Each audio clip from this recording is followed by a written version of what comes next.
Bom dia a todos, na graça e na paz de Cristo Jesus.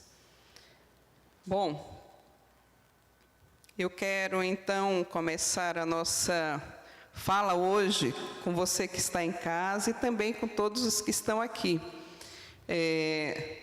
Contando um pouco sobre uma situação minha, né? Quando criança, todo mundo diz que eu sou bem quietinha, mas não é bem exatamente assim, né? Quando eu era criança, eu era uma criança muito inquieta, né? Cheia de perguntas, não parava quieta, o tempo inteiro eu queria resposta para todas as coisas, né? E quando então eu cheguei na adolescência, aí que essas perguntas saltavam de mim, né? Só que eu tinha um detalhe, né? Eu morava na zona rural com os meus pais, que eram pessoas bem simples e que não tinham respostas para mim. E a minha inquietude, então, crescia cada vez mais. Mas, aos 17 anos de idade, atendendo um convite de Jesus ao meu coração para um relacionamento sério com Ele, boa parte das minhas perguntas foram respondidas e continuam sendo respondidas até o dia de hoje, porque todos nós, independente da idade que estejamos, temos inquietudes, temos perguntas e queremos saber como conduzir a nossa vida. Veja só, o mundo em o qual nós habitamos, ele vive uma constante busca para responder perguntas. Uma dessas perguntas é como é que a gente vai alimentar o mundo? De que forma que o mundo pode ser alimentado? E aí tem uma série de projeção e estatística do quanto poderia ser produzido para que esse mundo então fosse alimentado. Mas não somente o alimento físico, né? Comida, como a gente costuma dizer, mas também o alimento intelectual. E aí tem sido produzido toneladas de informações, inclusive para perguntas que nunca foram feitas. E ao invés de tudo isso trazer tranquilidade ao coração humano, ao invés de tudo isso trazer certeza e satisfação, isso tem causado, na verdade, medo, insegurança e muitas vezes fadigas com tanta gama de informação, ao qual a gente costuma dizer que muitas delas não servem para nada, né? Mas, queridos, diante disso, de como é que nós vamos responder às nossas inquietudes, eu quero convidar você nessa manhã para nós meditarmos num texto da Palavra de Deus que se encontra no Evangelho de João, capítulo de número 6, e nós vamos estar lendo a partir do versículo de número 22. Você que está aí na sua casa, também acompanhe a leitura que vai estar sendo projetada aí na sua tela.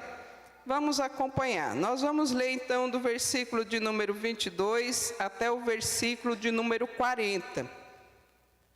É uma leitura um pouco longa, então você preste bastante atenção. E eu quero pedir para os irmãos que estão aqui presentes, hoje eu estou contente que tem bastante gente aqui, né?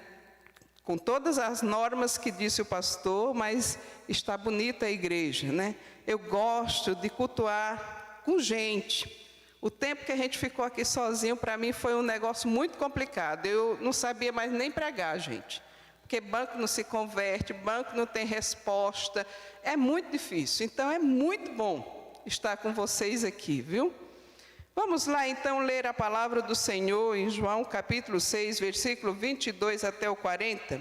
Diz assim: no dia seguinte, a multidão que ficara do outro lado do mar notou que ali não havia senão um pequeno barco e que Jesus não embarcara nele com os seus discípulos, tendo estes partido sós. Entretanto, outros barquinhos chegaram de Tiberíades, perto do lugar onde comera o pão, tendo o Senhor dado graça. Quando, pois, viu a multidão que Jesus não estava ali, nem os seus discípulos, tomaram os barcos e partiram para Cafarnaum à sua procura. Tendo-o encontrado no outro lado do mar, perguntaram: Mestre, quando chegaste aqui?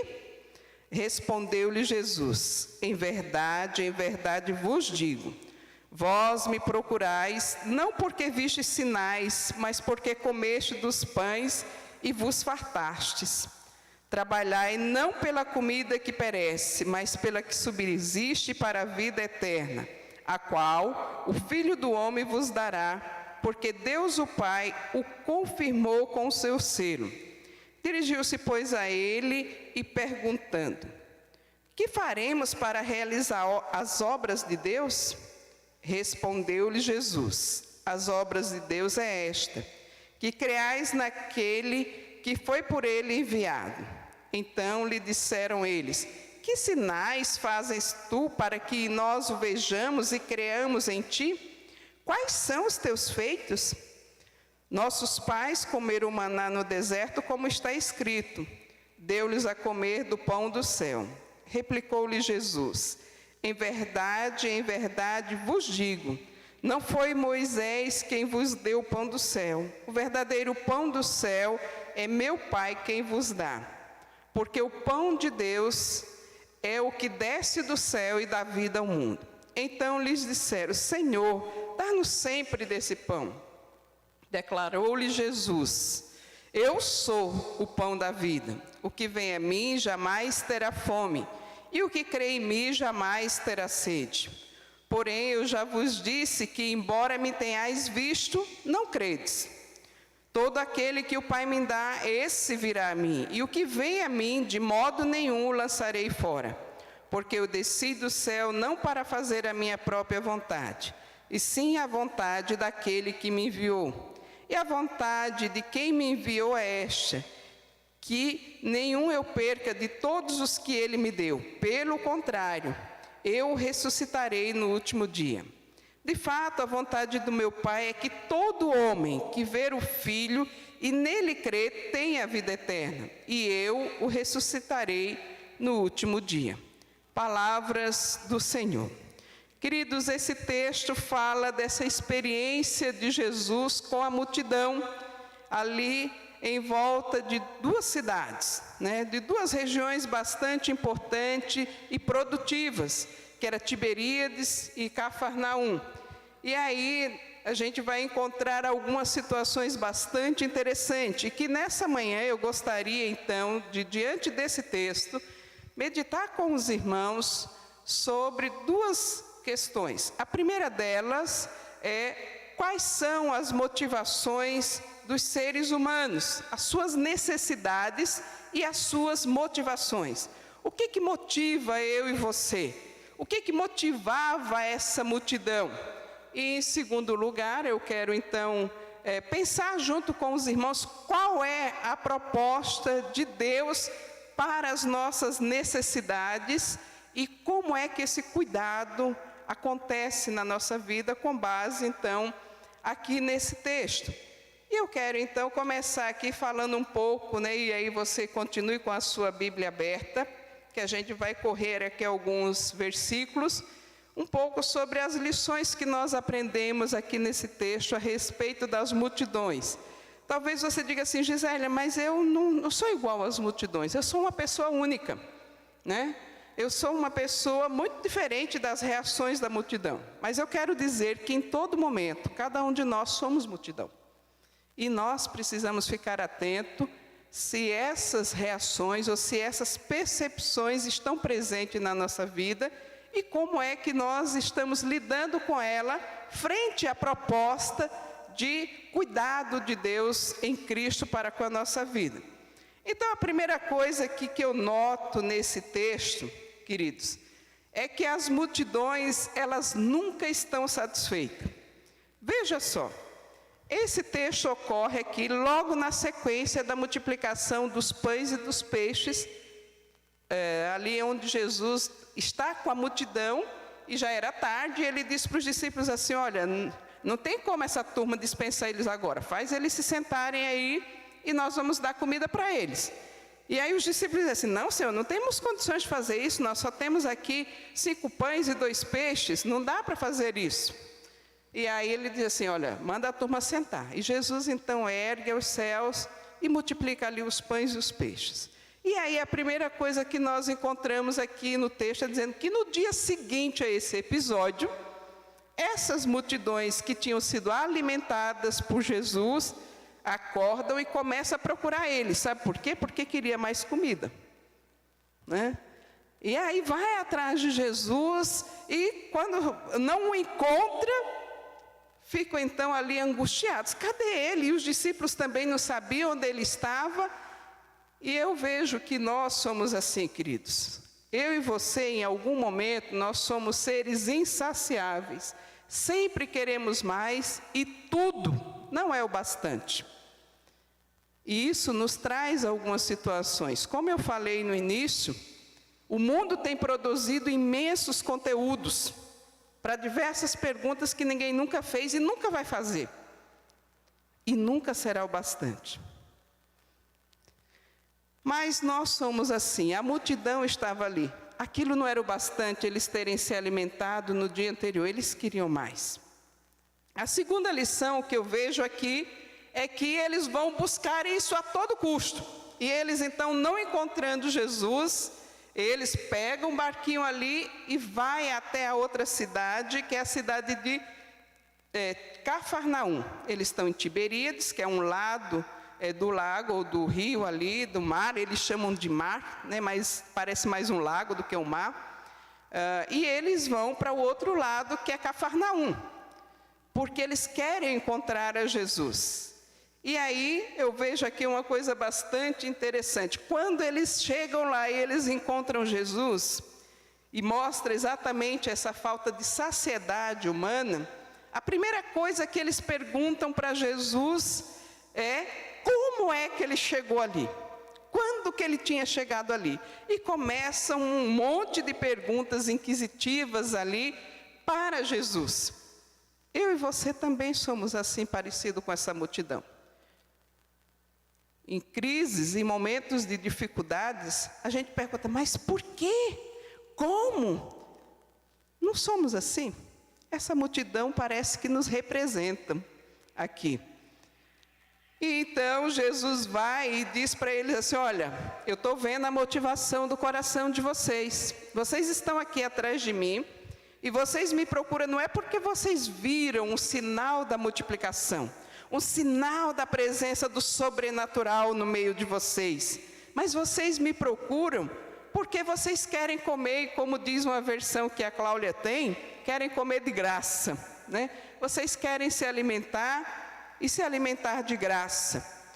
E aí Jesus então traz essa resposta para eles e dá um desafio para aquela multidão. E ele diz assim, olha, vocês devem trabalhar não pela comida que perece, mas pela comida que é eterna. E aí nós encontramos aqui no versículo de número 27, ele dizendo, trabalhai não pela comida que perece, mas pela que subsiste para a vida eterna, a qual o Filho do Homem vos dará. Veja bem, essas pessoas que estavam aqui, elas não queriam saber disso, né? Elas queriam serem saciadas na sua vontade. E aí nós percebemos aqui que isso é um desafio para eles. Trabalharem é um desafio. Receber pela fé é um desafio e sinais de Deus. E aí eu posso dizer então que, por que é um desafio? Porque exige um esforço da minha parte e da sua parte. A fé, ela não é algo parado e estático. Muito pelo contrário, ela é algo vivo e ativo. Vou só dar um exemplo aqui.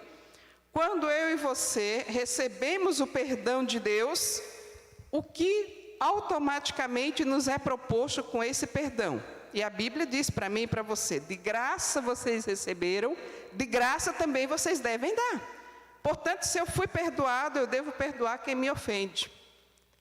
A fé, então, não é um trabalho? Para mim é um trabalho. E um trabalho grande, que exige um esforço grande, que exige abnegação. Mas eu costumo dizer, queridos, que as motivações humanas, elas têm um fim em si mesmo. Elas encerram por ali. Mas não é assim a oferta de Deus e o seu cuidado para conosco. E aí nós continuaremos aqui vendo nesse texto. Quando Jesus diz isso, ele fala: o Filho do Homem vos dará a vida eterna. Essa é a proposta de Deus. E a proposta de Deus, ela é primeiro visível, porque começa com sinais. E talvez você esteja aí me ouvindo e se perguntando: mas que sinais? Os homens aqui, a multidão desse texto, também estava perguntando que sinais. Eles tinham acabado de experimentar, no dia anterior, Jesus multiplicar os pães e os peixes, e eles estavam perguntando: que sinais? Quando eu e você estamos em crise, parece que dá um branco na nossa mente, né? A gente não se lembra da bondade de Deus, do suprimento de Deus, da misericórdia de Deus. A gente só fala assim: por que eu estou passando isso? Né? Deus poderia fazer algo diferente, Ele não olha para mim. E aí nós esquecemos de tudo aquilo que Ele já fez nas nossas vidas. Isso é o que é ser humano. E eu digo para você então que ela é visível porque Ele vai trabalhando com esses atos. Talvez não seja a multiplicação dos pães e dos peixes, não seja a ressurreição dos mortos, como essa multidão aqui chegaram a ver, não seja curas milagrosas, mas pequenas coisas que Ele faz na minha vida e na sua vida, mostra essa oferta de Deus no seu cuidado conosco, trazendo então sinais para nos despertar a fé. E a fé, ela acontece assim: Deus vai fazendo algo no meu coração e no seu coração, e como disse o próprio Jesus, é como uma semente que foi lançada à terra, escondida lá. E sem eu e nem você saber, aquela semente de repente germina. Como é que aquela terra deu aquele processo todo? Assim são os sinais de Deus na nossa vida, com pequenas coisas, isso vai acontecendo. Mas ela não é somente visível, porque uma planta, quando ela nasce, ela se torna visível para todo mundo. Um sinal de Deus, quando é plantado no nosso coração e existe uma resposta positiva a esse sinal, também é visível para quem está em volta. Mas ele também é abrangente. E o versículo de número 33, o próprio Jesus diz assim: o pão de Deus que desce do céu, Ele dá vida não somente para uma pessoa, mas para o mundo todo. Então, é abrangente, não está só para uma pessoa, mas para todos quanto o quiser. E aí, queridos, eu me lembro de um sinal desse, que Deus proporcionou para mim, ainda na minha infância, ali na minha adolescência.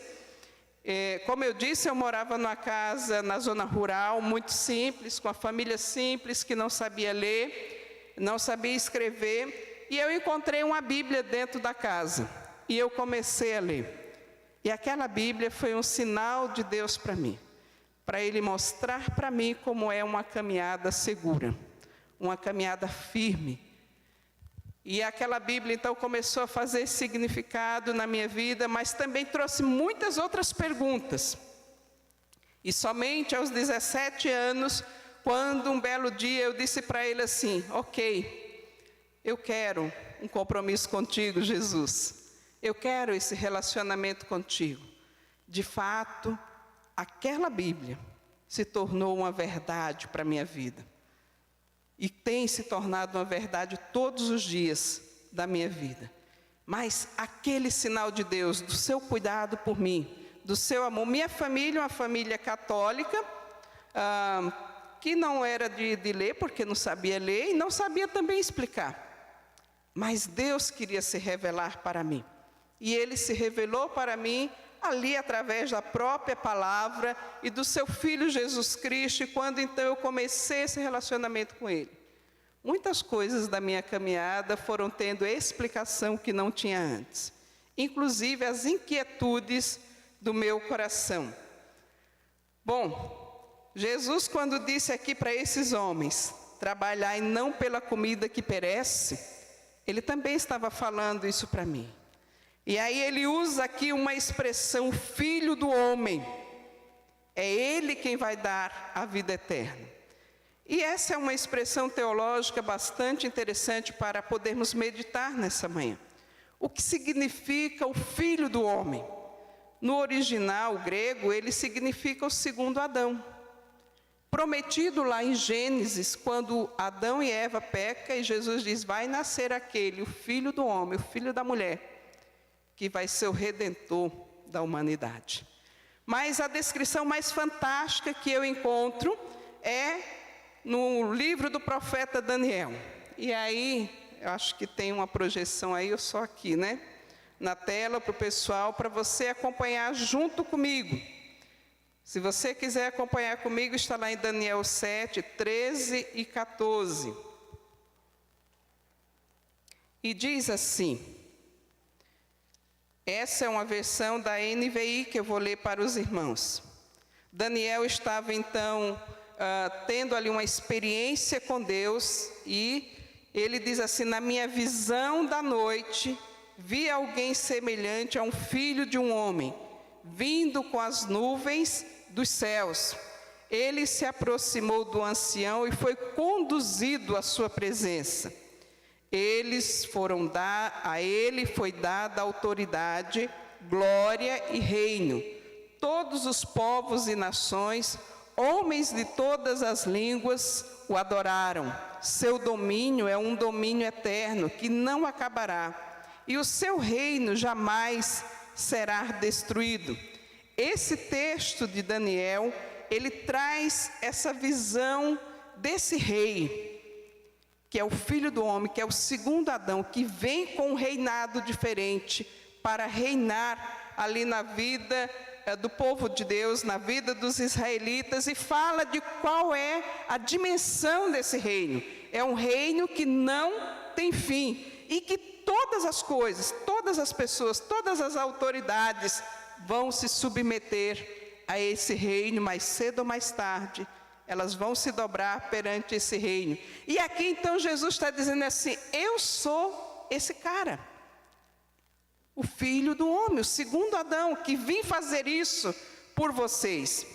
E a multidão então aqui, ao invés de receber esse segundo Adão e a sua obra, tem outras coisas para poder dar desculpa.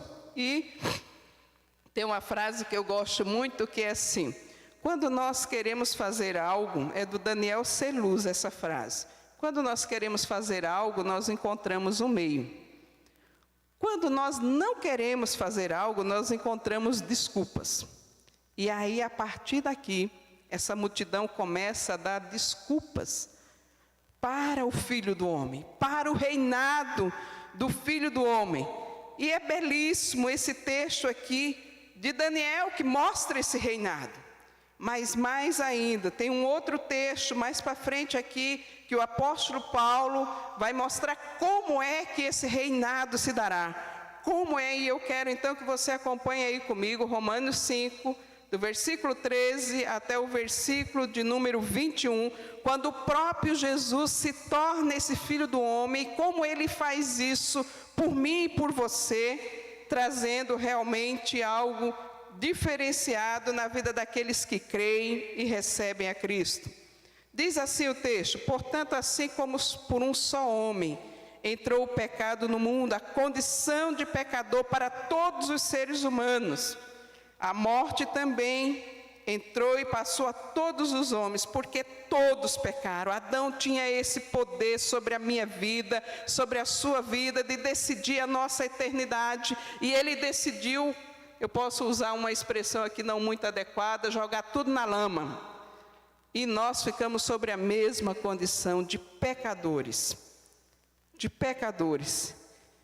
Mas havia lei para apontar tudo isso e o pecado do mundo. Mas o pecado não é levado em conta quando não há lei. Entretanto, reinou a morte desde Adão até Moisés, mesmo sobre aqueles que não pecaram, à semelhança da transgressão de Adão, o qual prefigurava aquele que havia de vir. Todavia, não é assim o dom gratuito como a ofensa. Porque se pela ofensa de um só morreram muitos, muito mais a graça de Deus e o dom da graça de um só homem, Jesus Cristo, foram abundantes sobre muitos.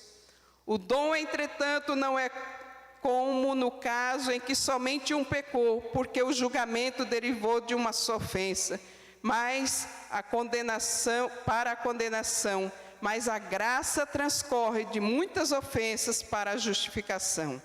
Se pela ofensa de um e por meio de um só reinou a morte, muito mais os que receberam a abundância da graça e o dom da justiça reinarão em vida por meio de um só, a saber, Jesus Cristo. Pois assim como por um só veio a ofensa e o juízo sobre todos os homens para a condenação, assim também por meio de um só ato de justiça veio a graça sobre todos os homens para a justificação que dá a vida. Porque como pela desobediência de um só homem muitos se tornaram pecadores, assim também por meio da obediência de um só, muitos se tornarão justos. Sobreveio a lei para que avultasse a ofensa, mas onde abundou o pecado, superabundou a graça, a fim de que, como o pecado reinou pela morte, assim também reinasse a graça pela justiça para a vida eterna, mediante Jesus Cristo, o nosso Senhor. Queridos, nós nos tornamos pecadores por causa de Adão, recebemos essa herança, mas em Cristo Jesus, o segundo Adão, nós nos tornamos justos e justificados pelo seu sangue, não somente perante a lei dos homens, mas perante a lei de Deus e por toda a eternidade. E é por isso que o próprio Jesus diz: aquele que o Pai me dá, ninguém tira das minhas mãos, mas eu mesmo o levarei até a sua presença no último dia, e mesmo que esse morrer, eu vou ressuscitá-lo, porque sou eu quem faço isso no seu lugar. E Paulo diz: a ofensa de um trouxe para todos, mas a redenção de um veio sobre todos e cobriu sobre todos com a sua graça. E então nós podemos receber essa graça maravilhosa de Jesus. Estevão, ele não somente compreendeu essa graça, mas ele também teve essa visão gloriosa de Deus fazendo isso em Cristo Jesus. Quando na sua morte, então, ele diz assim: eu vi os céus abertos, e Jesus estava à direita de Deus, e eu também vi um como filho do homem me recebendo na presença do Pai. Essa é a certeza desse Filho do Homem, que traz para todo aquele que nele crê e o recebe. Mas nós podemos então pensar assim: e como é que fica a questão da morte? Como que fica tudo isso? E então nós temos um texto em Apocalipse que mostra Jesus lá fazendo isso que eu acabei de citar do texto de João, ressuscitando no último dia. Apocalipse capítulo 1, versículo de número 17 e 18, João escuta, tendo uma visão ali, ele escuta o Filho do Homem dizer assim: não temas, João, eu sou o primeiro, eu sou o último e eu sou aquele que vive. Eu estive morto, mas eis que eu estou vivo pelos séculos do século, e tenho as chaves da morte e do inferno. E ele diz aqui em João capítulo 6, eu sou o pão da vida. Eu sou aquele que garante a eternidade. Eu sou aquele que te garante alimento durante toda a sua existência. Não somente nessa vida, mas por toda a eternidade. Você pode estar seguro. E é interessante, queridos, porque esses ouvintes aqui de João, era como se eles estivessem surdos, porque eles ouviram tudo isso, e eles estavam cheios de questionamento, e a resposta deles era o tempo inteiro assim: mostre mais sinais, nós não estamos entendendo esse negócio direito, Diz aí como é que a gente vai fazer. E nós precisamos então observar aqui o próprio Jesus dizendo para eles: embora vocês já tenham visto todas as coisas, todos os milagres, todos os sinais, vocês não creem. Essas pessoas então aqui não criam que Jesus é o Filho do Homem que dá a vida eterna e que garante uma trajetória segura e tranquila. Talvez nessa manhã Deus está te dando um sinal. Qual é essa palavra? Você ouvindo essa palavra. Eu sou o segundo Adão. Eu me coloco no seu lugar. E eu quero te alimentar durante toda a sua existência. Não somente nessa vida, mas por toda a eternidade. E ele então pergunta, assim como ele perguntou para mim, quando eu tinha 17 anos, o que você vai fazer da sua vida e como você vai conduzir a sua vida? Vai ser de acordo com a tua cabeça? Vai ser de acordo com os teus questionamentos? Ou você vai se submeter a mim? Eu me submeto ao meu Pai. O texto aqui diz, eu só faço aquilo que o meu Pai me mandou fazer. Eu não faço nada de mim mesmo, é por isso que ele já me garantiu que todos aqueles que vierem a mim, eu não os lançarei fora e eu vou levá-los até o último dia na presença do Pai. E então, naquele dia lá, eu pude dizer para Jesus, sim, eu me submeto ao Senhor. Eu submeto a minha vida a Ti. Mas esse submeter a vida, ele exige também atos de obediência. E um ato de esforço, porque é trabalho dia após dia. Não é uma jornada apenas de quando eu e você tomamos o primeiro passo e dizemos assim, ok, Jesus, ok, eu quero esse relacionamento contigo. Mas é uma jornada para toda a nossa vida. Uma jornada de obediência e submissão. Uma jornada de ouvir o que Ele está nos dizendo e dizer assim, eu prefiro o que o Senhor está dizendo do que os meus questionamentos, do que as minhas vontades, do que algo que jamais vai me satisfazer, por mais que eu tenha. E Ele diz para mim e para você, todo aquele que o Pai me dá e que vem a mim, eu não vou lançar fora. Porque essa é a vontade do meu Pai, que todo aquele que crê em mim tenha a vida eterna e eu vou ressuscitá-lo no último dia. Mas quando eu e você decidimos pelo contrário, não, eu vou seguir a vida de acordo com a minha cabeça, talvez a minha jornada e a sua jornada se torne uma jornada muito difícil. E talvez você diga assim, eu nem sei se tem eternidade. Por que eu preciso pensar na eternidade? Sei nem se isso existe, eu quero saber dessa vida aqui e agora. Né? Talvez você tenha essas questões. E o próprio Jesus diz para você, não seja bobo não, cara. Vou usar uma expressão de mineiro, né? Não seja bobo não, meu filho. Né? Você não sabe. Não sabe o que está lá depois que você encerrar essa vida aqui. Então é melhor que você saiba de quem já foi lá e voltou, que é o próprio Cristo que diz que existe uma eternidade. E que Ele pode garantir não somente a eternidade para você, mas uma vida tranquila, aqui e agora, se submetendo a Ele e desejando fazer a sua vontade. Talvez você fale assim, ok, Gisélia, eu entendi então que você está falando das motivações de quem não tem a Cristo, de quem não assumiu um compromisso com Cristo.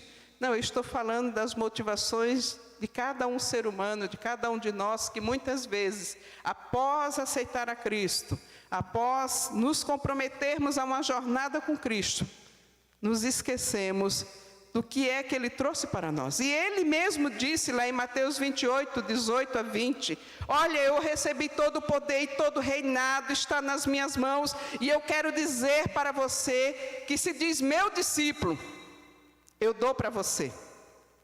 E é sua responsabilidade conquistar esse reino junto comigo.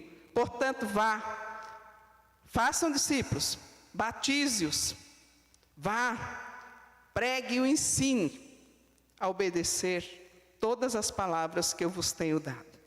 Então, queridos, esse texto de Jesus, eu sou o pão da vida, é para todos esses momentos.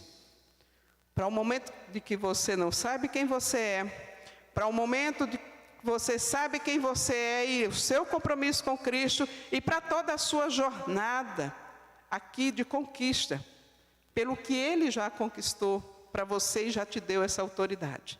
E é preciso se submeter a ela, porque na sua força e na minha força, nada vai acontecer, nada. Mas na força dele, grandes coisas podem acontecer.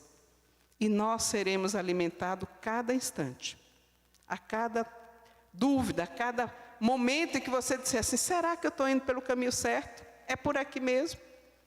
E Ele vai poder dizer para você, muito bem, servo bom e fiel, continua firme. Esse é o desejo dele, e deve ser o meu e o seu desejo.